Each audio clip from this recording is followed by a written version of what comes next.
ज्ञान the treasure में आपका स्वागत है।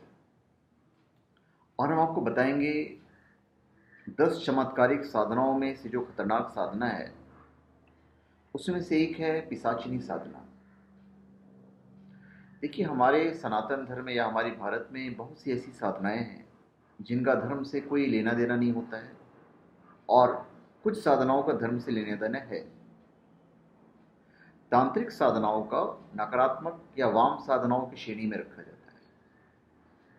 गायत्री और योग सम्मत दक्षिण मार्गी साधनाएं होती हैं, वैसे ही उनसे अलग तंत्रोक्त साधनाएं भी होती है।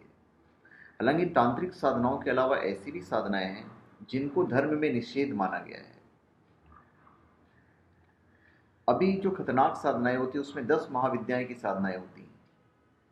हम सारी विद्याओं के बारे में आपको बताएंगे, और साथ में उन साधनाओं की विधि क्या होती है हासिल करने की, वो भी हम आपको बताएंगे। माता दुर्गा की जो साधना होती है वो एक सात्विक साधना होती है जिसे नवरात्रि में किया जाता है। नवरात्रि जब समाप्त हो जाती है तो उसके बाद फिर गुप्त नवरात्रि शुरू होती है। तभी वो 10 महाविद्याओं का साधना किया जाता है। गुप्त नवरात्रि जो होता है वो विशेषकर तांत्रिक क्रियाओं, शक्ति साधना, महाकाल आदि से जुड़े जो लोग हैं उनके लिए विशेष महत्व रखती है। अभी हम आपको बताएंगे पिशाचिनी या फिर पैशाचिनी साधना कहते हैं उसके बारे में। तो ये जो साधना होती है एक बहुत ही उग्र साधना है और शीघ्र फलप्रद है। इस साधना से सिद्धि न मिले तो फिर ये असंभव वाली बात है। संभव ही नहीं कि आपको सिद्धि नहीं मिले, इसलिए यह साधना संपन्न करने योग्य है। यह साधना जिस व्यक्ति को करता है उसके पास कोई भी जाए, वह साधक उसके भूत, भविष्य और वर्तमान को बड़ा ही सहज रूप से बता देता है। पिशाची देवी ही पिशाचिनी साधनाओं की अधिष्ठात्री देवी है। यह हमारे हृदय चक्र की देवी है। इसे बहुत ही खतरनाक तरह की साधना माना जाता है। किसी भी एक पिशाचिनी की साधना करने के बाद व्यक्ति को चमत्कारिक सिद्धि प्राप्त हो जाती है। पिशाचिनी साधना में कर्ण पिशाचिनी, काम पिशाचिनी, ये नाम प्रमुख हैं। अभी कर्ण पिशाचिनी साधना को सिद्ध करने के बाद साधक में वो शक्ति आ जाती है कि सामने वाले बैठे जो व्यक्ति है उसकी नितांत व्यक्तिगत जानकारी भी जान लेता है। कर्ण पिशाचिनी साधक को किसी भी व्यक्ति की किसी भी तरह की जानकारी कान में बता देती है। इस साधना को सिद्धि के पश्चात किसी भी प्रश्न का उत्तर कोई पिशाचिनी कान में आकर देती है, अर्थात मंत्र की सिद्धि से पिशाच वशीकरण होता है। मंत्र की सिद्धि से वश में आई कोई भी आत्मा कान में सही जवाब बता देती है। पारलौकिक शक्तियों को वश में करने की विद्या अत्यंत गोपनीय और प्रमाणिक है। सबसे बड़ी बात यह है।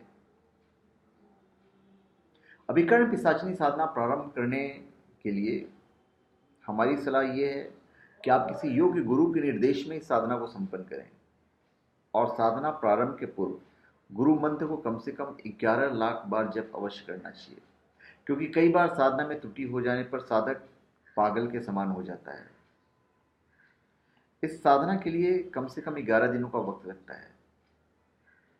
इसमें कांसे की थाली में सिंदूर का त्रिशूल बनाकर उसका पूजन करना चाहिए, और दिन में शुद्ध गाय के घी का दीपक जलाकर 1100 मंत्र जप करें, और रात्रि में भी इसी प्रकार त्रिशूल का पूजन करके घी का दीपक जलाकर 1100 बार मंत्र जाप करें। तो ये जो प्रयोग है आपको 11 दिन तक करना है। इससे कर्ण पिशाचिनी साधना सिद्ध हो जाती है, और वो साधना जो साधक है, साधक के कान में प्रश्नों का सही उत्तर देना शुरू कर देती है। तो इस साधना में साधक को एक समय भोजन करना चाहिए और यथासंभव काले वस्त्र धारण करने चाहिए। साधना काल में व्यर्थ बातचीत, स्त्री गमन, पर स्त्री से बातचीत आदि सर्वथा वर्जित है। इसका जो मंत्र है वो हम आपको बता देते हैं। मंत्र को हम डिस्क्रिप्शन बॉक्स में भी लिख देंगे, आप प्रोनाउंसिएशन वाइज देख लीजिएगा। मंत्र है ओम नमः कर्ण पिशाचिनी अमोघ सत्यवादिनी मम कर्णे अवतारवतर अतीत नाग वर्तमानानि दर्श्य दर्श्य मम भविष्य कत्र हृम कर्ण पिशाचिनी स्वाहा। ये मंत्र है। वस्तुतः कर्ण पिशाचिनी साधना लगता है कि यार ये बड़ा आसान है, परंतु थोड़ी सी भी अगर त्रुटि साधक से हो गई तो ये बहुत ही हानिकारक होता है। प्रारंभ में साधकों को मैं पर्सनली सलाह देता हूँ कि वे किसी गुरु के समीप बैठकर ही उनके सानिध्य में साधना संपन्न करनी चाहिए, उसके बिना नहीं करनी चाहिए। तो ये जो साधना है खतरनाक तरह की साधना है, मैं बार बार कह रहा हूँ। तो करने से पहले जब तक आपके गुरु आपके पास नहीं है तो ये साधना नहीं करनी चाहिए। तो धन्यवाद। आप हमारे चैनल पे सब्सक्राइब करें और अपने कमेंट दीजिए। धन्यवाद।